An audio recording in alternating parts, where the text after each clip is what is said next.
কাজল 3 তারিখের ব্যাপারে উপস্থিত রয়েছেন, তাছাড়াও সংগঠনের অন্যান্য নেতৃস্থানীয় মল্ল বর্মন 1914 সালের 1 জানুয়ারি কুমিল্লা জেলার বামনবাড়িয়া সাব ডিভিশনের গোকর্ণঘাট গ্রামে জন্মগ্রহণ করেন।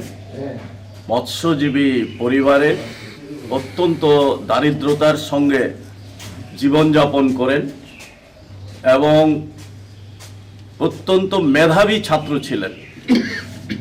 উনি দারিদ্রতার জন্যে পড়াশোনা করতে পারেননি।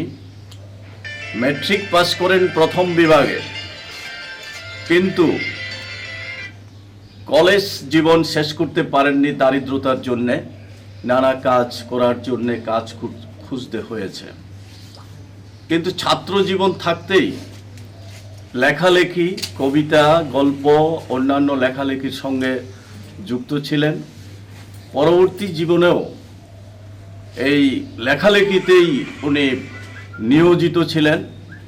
একাধিক সংবাদপত্রের সঙ্গে উনি যুক্ত ছিলেন। নবশক্তি, দেশ, যুগান্তর, আনন্দবাজারের মতো পত্রিকার সঙ্গে উনি যুক্ত ছিলেন।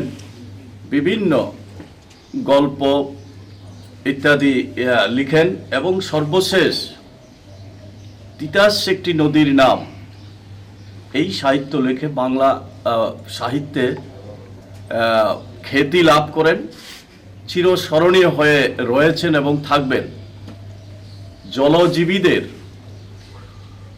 দরিদ্র, নিপীড়িত, দলিত অংশের মানুষের জীবন জীবিকা, সামাজিক অবস্থা, অর্থনৈতিক অবস্থা এত নিখুঁতভাবে বাংলা সাহিত্যে কেউ তুলে ধরতে পারেনি, যা অদ্বৈত মল্ল বর্মনের লেখার মধ্যে দিয়ে প্রকাশিত হয়েছিল।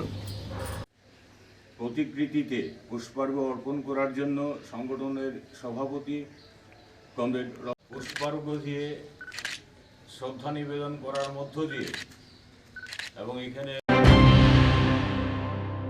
মশলার দায়িত্বে হাম্বাই গ্রুপ, গুণমানে সেরা, রান্নার ভরসা হাম্বাই গুরু মশলা। সম্পূর্ণ প্রাকৃতিক, অপার গুণ ও উপকারিতায় পরিপূর্ণ হাম্বাই গুরু মশলা। যদি কেমিক্যাল ফ্রি, কালার ফ্রি, প্রকৃত স্বাদের মশলা খেতে চান, তবে আপনার রান্নাঘরে চাই হাম্বাই গুরু মশলা। রান্নায় শুধুমাত্র তোমাকেই চাই হাম্বাই গুরু মশলা।